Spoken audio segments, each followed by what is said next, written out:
make the right decisions to put the teams that's supposed to be in there that played at least a lot amount of games in there. That's why I don't put teams who only play 7 games in a tournament.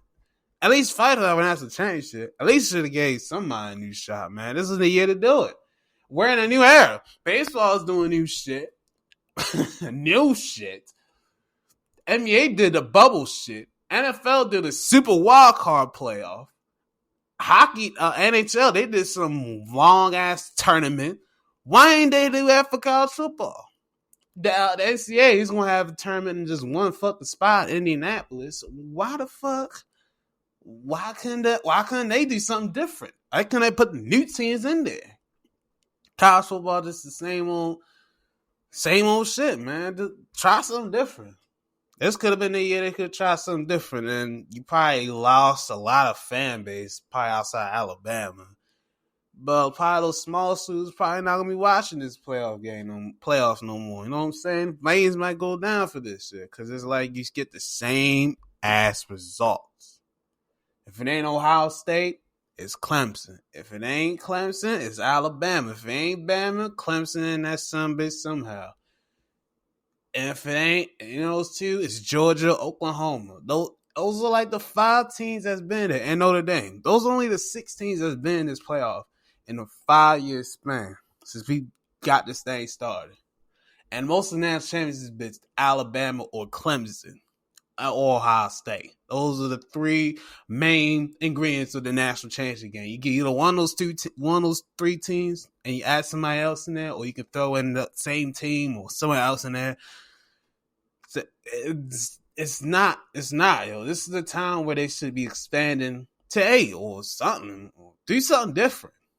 Get these kids something what to fight for. Or if you're undefeated, you have a playing game. If you're undefeated, you have a playing game to get in the last spot in the college football playoffs. You can get the 3 top. If you want, you can get the 3 best conferences. You get the 3 conferences that are the best record, best showing out. You get those 3 in, and if there's undefeated teams, they play each other. It is like 2 of them. They play each other, and they play each other for the spot in the last spot. And if there's like 4 of them, let them play each other. And then boom. You know what I'm saying? I don't think that would work that way, but that could work. They could have done something different, man. Put some flavor in this, man. I don't want this dry ass chicken, man. Give me some flavor. That's it. Give me some love, some spices, some herbs, some new shit, something different, my nigga. Like, I don't want the same ass teams every fucking year, my nigga. Because I feel like we're gonna have Clemson and fucking Alabama next year. And that should not be on the fault of the fucking students. It should be on the fault of the fucking playoff. The way how they do this shit. Hope they make some changes. Hope they do. Now, let's go all to SmackDown. All right, SmackDown starts with the big dog Roman calling out Pierce because of why he put his cousin Jay in a match against Kevin Owens last week. So they talk and they have a nice little convo. Pierce comes out and Roman puts his hands on Pierce because he thinks Roman's doing some psychological shit, trying to fuck his head up, saying, "What you think? I'm stupid? You think Paul's stupid? You think Jay is stupid? You think I'm stupid? Or you think if I'm stupid, then my family's stupid, huh?" I'm like, oh shit. He's using that hard nigga shit logic. Like, what you trying to fuck shit up? Huh? You think we're stupid, huh? You think we're dumb? Huh? You think we're dumb? Huh? So it was only for a second he put his hands on his blazer, and Roman was like, "Nah, man, I ain't gonna hurt you. I'm not gonna be like Braun. I just want some respect. I thought we had to understand that I could pick who I can choose, who I can fight. I don't want to fight Kevin." So I was like, "Yo, it's showing out a psychotic side of Roman that's a little too hot." It took a lot long. It was a lot long, but But this setup of a gauntlet match later tonight, number one contender will be for the Universal Championship, title belt, whatever. And it's between Sami Zayn, Rey Mysterio, Shinsuke Nakamura, Baron Corbin, and what's the last one? Sami Zayn. There you go. That's the last one. Sami Zayn. So whoever wins that gauntlet match wins the match. And the gauntlet match is you start off with two people. For the person that gets eliminated, a new person comes down. Whoever lasts out the longest throughout whoever makes it wins the match. That's how it goes. But we have two title matches on the night, which is Big E versus Apollo for the IC title. It was basically a 2-part match. First part, Apollo came out aggressive, hot, off rip, and looked good. And they did a superplex, and both their legs hugged together to try to get the other person pinned. And the ref counts for both win, and it was a draw. Both shows now, so it was a draw. So Big E gets the title belt. So Apollo got pissed off. It's like, what the fuck, man? Yo, like, what the fuck? And he slaps Big E. Big E trying to give respect, like, yo. He's like, yo, don't. Like, man, I'm trying to, like, man, you did a good fight. And Apollo's in hearing it and slapped the shit out of him. And they restart the match. I was like, Apollo, you should have took your half court championship win and took your ball and try to fight another week, you know what I'm saying? But he ain't want that. He said, I want to change it now. And it was doing all right, and they battled back again. It was a nice little fight, but Big E wins. That slap motivated the shit out of him, and he won the match. I was like, good job, Big E, retain your title. And he got in the face, I respect you and all that, but nah, you ain't taking this from me, Oos. Yeah, it made it success. So. Sonya's back, but I think she might be like the Sister GM appears, because it's kind of like look it's leaning up to. Because she was explained about how last year, like, it was a bad year, especially what happened the last few months or so. Ended the friendship with Mandy, sorta, and and then that stipulation with that match that fucked her up. So she figured, come back slow and progress. I think that's what happened. She might be helping out Pierce every once in a while, whatever. So Bianca is being interviewed by some other girl, ain't Kayla, and Bianca, she's about to cut a promo, but Bailey come in and they have a little chat back and forth how Bianca eliminated 8, I'm looking to eliminate more. And Bailey was like, well, I was in the room, I was the champion. And Bianca was like, oh, you right, you were the champion. And it's a shame that you ain't the champion, so because if I was the champ, if I win, I'd have called you out. And it hurt Bailey's feelings a little bit. I'm like, you don't be that mad, Bailey. Be all right. But Bailey's entering the Rumble. That's kind of what led up to this. So, all right. That's up. Street Profits versus Rude and Ziggler for the tag titles.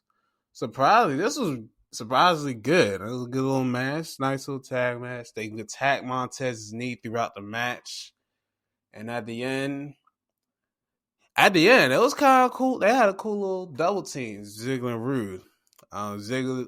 Rude was doing the spine buster, but Ziggler came from behind and kept him like a zigzag on forward to help them win the match. I was kind of shocked. I was like, whoa, okay. I was actually shot in the arm. I was like, whoa, all right, get y'all W's.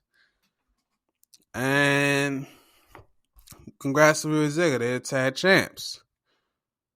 So Sasha is the top superstar for SI. And shout out to that, because that's tough. And throughout the night, Paul's trying to actually. Oh, let me look back. I went back a little bit. Oh, went a little bit too far. So Sasha was the top superstar, as I just said, and Paul finds Pierce after that. Paul finds Pierce. He's like, man, I know you want to wrestle, man. And Pierce is like, man, I ain't wrestled like since 2014. I ain't trying to wrestle. I'm not trying to be a match. It's a conflict of interest. Trying to say, nah, I ain't trying to be in it. I ain't trying to be in there, Oos. So, but Paul pulls some strings. Yeah, he pulls some strings. And he's included into the gauntlet match. So he'll be 6 people in the gauntlet match instead of 5. So we'll see how that goes. So Billy Kay is still trying to get into the Riot Squad. She asked to get in, but Ruby tells her no. And then Liz tries to say, that's not how we don't want you in it. And Billy's like, oh, I'm in then, right? And she walks away and gets out the screen. She's like, yo, what the fuck? And Ruby's like, what the hell? Like, you ain't supposed to go down like that. And Billy, I don't know why something about Billy. She dumb funny. She goofy funny. She ain't like all the truth. It's just straight up funny. She's goofy funny. Like she's a goof of a funny girl. But Billy's still trying to find an identity by herself. It ain't going well for her. You might as well. How about your girl Peyton now? And get back together with her. Make the Icons great again. Get them back together. So, last but not least, the gauntlet match. It starts off with Rey Mysterio minus his family, except son, versus Sami Zayn, who thinks he's still the IC champion. Protests he's not. And Compromise saying he's going to record. He has a camera crew. He's going to record all the conspiracy theories because now, since I said something, I'm in title matches. And right when the bell rings, Ray hits a 619, eliminates him real quick. Barely broke a sweat in his mask. So Zavi's pissed. He's like, damn it, these fucking conspiracy theories. So he's the first eliminated. Next out comes out Shinsuke Nakamura. They had a nice, and low-key, I was like, oh, this is the battle I kind of wanted to have, but never happened. That nice little battle, a few minutes, and then Shinsuke eliminates Ray of the King Shasta. No, yeah, and he wins the match. And knocks out Baron Corbin. They have a nice little battle. It just gave me 2017 vibes, minus the more clothes on Shinsuke. But Shinsuke eventually gets the knee and wins. So, on to the next one. So, the next one is Daniel Bryan. And this is one I was looking forward to. The reason why Shinsuke went today was because of Daniel Bryan, that match. And this is the closest we ever got to them being in 1v1. And I enjoyed it. This is a nice little back and forth. Eventually, Shinsuke pulled it out, clean with the Kinshasa, to win the match as we thought so. But that was until Roman came out, stand on the ramp. They staged her down. Like, I'm looking forward to Shinsuke and Roman. Then you think a swerve, brother. All of them come down with Adam Pearce. Jay and Roman beat the shit out of Shinsuke for the last part of match starts. Then Pearce gets in. He's like, yo, they tell him, yo, get in and do the job. And then Pierce like, now I don't want to do it like this. And then Jay super kicks Pierce. Then Jay puts Adam on to Shinsuke, and Roman forces the ref to count the 3. And Adam Pearce will face Roman Reigns at the Royal Rumble for the Universal title belt. Now, of all the things I've seen so far to start the year, this is not the strangest so far. Like, what? Like, I hope this leads to something different. I hope this leads to Shinsuke or KO or a 3-way dance of some sorts to try to get the belt off Roman, because Pierce is the commissioner. He can make the choice like, no, I'm not going to be fighting this motherfucker. I'm going to let these two fight Roman. And whoever pulls it out, they pull it out. That's it. Facts. So, I don't think Pierce is going to be fighting.